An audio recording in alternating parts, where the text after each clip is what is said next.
Since the 14th century, Londoners have been coming to this spot to shop. And in 1881, when Sir Horace Jones built this market, he never would have guessed artificial intelligence would become the shopkeeper. But not everyone's convinced the rise of the machines will lead to the downfall of the modern merchant. In the future, none of our shopping will be done by artificial intelligence because we like choice for its own sake. Oh, look at this. Something to be said about the pleasure of choice. We are much, much happier doing something if we have some control over how it's done or what it's paid towards. We have a paradox of choice in the 21st century. We believe that online shopping provides almost unlimited choice, but in fact, artificial intelligence wants to take away some of that choice from us. So will we choose the unaided pleasure of shopping over the convenience of AI? I'm Michael Hainsworth. This is Futurithmic. My name is Rory Sutherland. I'm the Vice Chairman of Ogilvy in the UK. The way I describe myself personally would be a kind of behavioral science impresario. And Ogilvy's description of Vice Chairman is, as they say, attractively vague, because it gives the veteran ad man the freedom to explore how consumers are wired.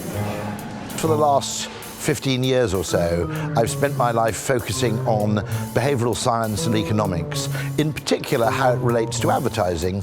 He's made something of a science of the psychology of consumer choice. This doctor of decision-making is a fixture on the speaker's circuit.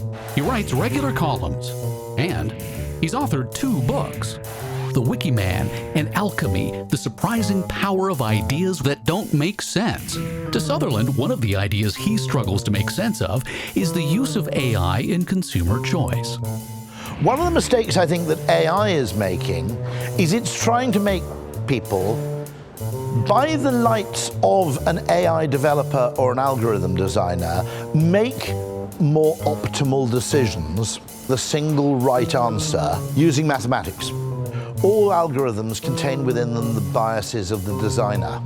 That's one of the reasons I'm frightened of AI, by the way, because AI doesn't understand psychology very well. Psychology doesn't map onto algorithms and mathematical formulae all that neatly. With shopping algorithms, you've got search results, but whoever goes past the second page? This is a huge danger, in fact, because essentially, the mode in which people are being forced to make decisions and what is being made prominent and what's being hidden is going to create huge market distortions. One of the great things that used to happen is that the way in which people chose was messy, which meant that in some ways markets were slightly silly in terms of individual behavior, but in aggregate they were highly intelligent because no one factor could completely dominate. Once you actually have human behavior as one of the factors and variables in your equation, the rules fundamentally change. Unlike scientific measures, human perception ain't linear and it isn't objective. While companies like Amazon have their shortcomings, we still have remarkable shortcomings in traditional retailers that led to the rise of Amazon in the first place, not the least of which is the shopkeeper's assistant really doesn't care about you, really doesn't care about the product. You're not getting service. One of the great myths about e-commerce is the assumption that by cutting out the middleman and by essentially automating things, it's more efficient. No, I mean, retailers are very, very valuable because they aggregate a lot of information. They curate choice for you, they make choice manageable. Middlemen are despised by economists, but that's because economists don't understand information. So if you sell a toaster and 7 people return the toaster, you stop stocking the toaster. Now Amazon has a customer rating system, which I suppose replicates that.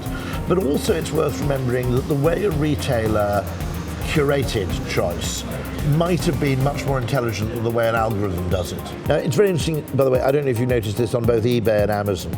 If you search for something like toaster, they make it really difficult to find page 2.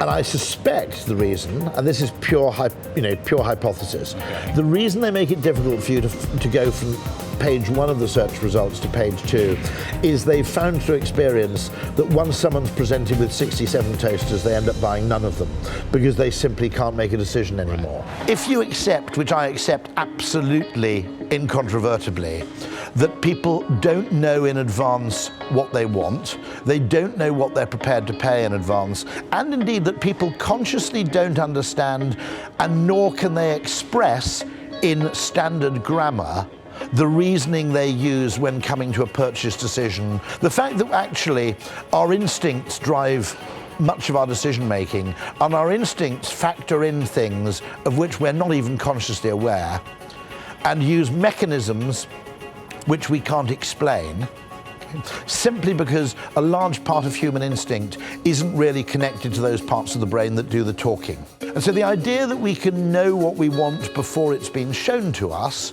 seems to be a mistake. Sutherland is clearly not on board with algorithms removing options, including the choice of how and even if purchases are delivered. The very logistics of home delivery is probably making a mistake. Wait a minute, the whole thing that Amazon uses as its selling premise of Amazon Prime, you're saying they've made a mistake with? Where I think they've made a mistake is that they don't give me enough choice over how things are delivered. Take into consideration the anxiety that comes waiting for everything to arrive. Absolutely true. So I'd pay extra to have the thing trackable. I'd pay extra to have a 1 hour prediction of delivery. I'd pay extra to have a text that tells me your item is going to arrive in the next hour, because that means I can then pop out to buy a pint of milk knowing that nothing's going to arrive for the next 30 minutes. Because there's nothing worse than showing up and the guy was there and he left without. No. I mean, it's like, seriously, waiting for something to be delivered is like being under house arrest, effectively. It's a glorified form of being detained. And retailers are starting to get Rory's point. Walmart believes the sweet spot is combining the benefits of online and in-store shopping. They're betting pickup is a more convenient play than delivery, and with bricks to go with their clicks, this is the kind of convenience and choice Rory is talking about. The world's biggest physical retailer is investigating unpacking purchases directly into your refrigerator. And Amazon's not far behind, providing pickup options through post offices, testing drone delivery, and the ability to unlock your front door to slide the package into the foyer. All back to Sutherland's point about the importance of choice. One of the great myths about e-commerce is the assumption that by cutting out the middleman and by essentially automating things, it's more efficient. No, Walmart is a much more efficient form of distribution of goods than Amazon is. Because people drive to Walmart, they buy 75 things, and they take them home at their own expense. In fact, if you bought 50 different things from Amazon, your life would probably turn into a living hell. Right. As big as it is, online shopping, not that big. Sure, 1.8 billion of us spent $2.8 trillion in 2018 online, but that's only about 10% of the overall money we spend shopping every year. There's been a market on this spot since the 14th century, and this one since 1881. How does it survive this long? I think we can predict there'll be a market on this spot in another 400 years as well. And the point is that markets exist because people are a social species and they come together to do things. Don't get me wrong. I mean, really, really good websites, customization websites, could recreate some of what a shop offers. Some things which a shop offers, it might do a great deal better in terms of in-depth information, perhaps. Advice, on the other hand, is slightly different. Actually making a decision in a field in which you're not expert by simply going to 27 products online and reading the specifications, it's possible to do it. It's unbelievably time-consuming. It's a massive act of mental decipherment. AI should be used to make me more creative and more imaginative and to show me things that I never would have searched for. Instead, what it's doing is narrowing my search purely based on the parameters that I can type into it.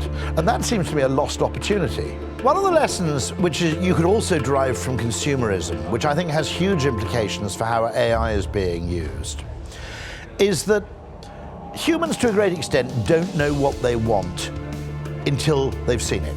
The very fact that we can exercise choice makes us happier about things. It doesn't really matter whether choice is a delusion or not. I hate to say this because it makes me feel like a kind of smoke and mirrors merchant. But actually, the feeling generated by choice is real and matters to us, even if the choice to a rational economist might be trivial or hair-splitting or even irrelevant. So if you destroy choice, you're actually destroying happiness.